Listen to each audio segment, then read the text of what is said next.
Hello and welcome to VR Reviews. Today we're reviewing the Figma Yu-Gi-Oh! Dark Magician Girl. So yes, here we have Dark Magician Girl. Something I've been waiting for quite a while is to have an actual articulated figure of the Dark Magician Girl. Loads of statues are available, but I'm more into the articulated stuff, so I'm glad that Figma finally made this. Now if they'll just make a classic Dark Magician to go with her, my Yu-Gi-Oh! Desires will be complete, or at least mostly satiated. Now let's go ahead and zoom in for the articulation, scope paint details, all those sorts of things. Alright, starting off with a quick size comparison. Of course, here we have the Dark Magician Girl. Here's our standard Marvel Legends 6-inch Cosmic Armor Iron Man and 3 3/4-inch Marvel Universe Wolverine. Of course, Dark Magician Girl is in the Japanese 1/12 sort of scale, and she is a shorter character in general, so she is much shorter than an American 6-inch scale figure, but still bigger than a 3 3/4-inch figure. Now let's get everything else out of here and just look at the Dark Magician Girl. Alright, moving on to our 360 spin. The Dark Magician Girl's outfit is mostly a sort of light blue with pink trim. Of course, she has her little pentacle there on the chest. She's got her flappy cape of pink, and the little skirt things as well are pink. She's got little goldish orangey things on her waist, and she has gems in her gauntlets and in her boots.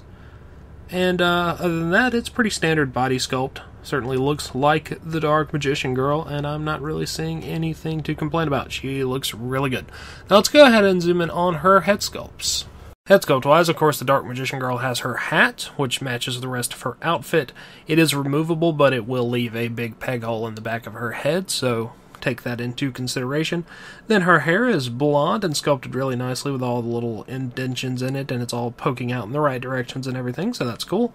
And then she comes with 3 different faces. She has her sort of standard happy-ish kind of expression. Then she has another face that's basically the same, but it's looking off to the side a little bit. And then she has her winking open mouth sort of expression. All of them look really good. The eye decals are nice, and they have the little rose cheeks, and the actual sculpting and everything is fine.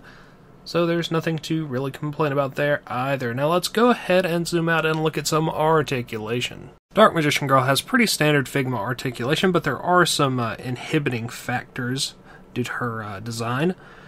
She has a disc in the head and neck, so that moves around, but her hair is very large and gets in the way of that a lot. She's got shoulders that move up and down and side to side and everything, but once again, she's got these big shoulder things that get in the way a bit, although they are a little bit movable themselves, so that's not as big of a problem. Disc elbows, hinge and rotation on the wrist. She has a diaphragm joint, which moves around really well.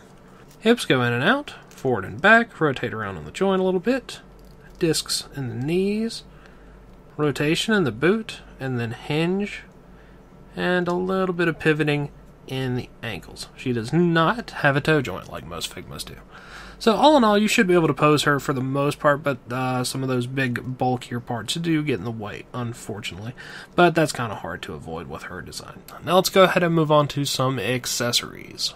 Accessories-wise, Dark Magician Girl comes with several different hands. She has 2 fist hands, 2 outstretched hands. She has 2 holding hands, but they're slightly different. One of them has the pinky extended, and the other one does not. Then she has 2 peace sign sort of hands, and then she has one sort of gestural kind of hand that's, I believe, meant for sort of flipping through the book that she comes with. Then, of course, she has her wand, or rod, or whatever type of magical stick-like instrument it is, which is nicely painted gold and blue and pink. That can be put in either one of her holding hands. Then she has her book, like I mentioned earlier, which is permanently in the open position.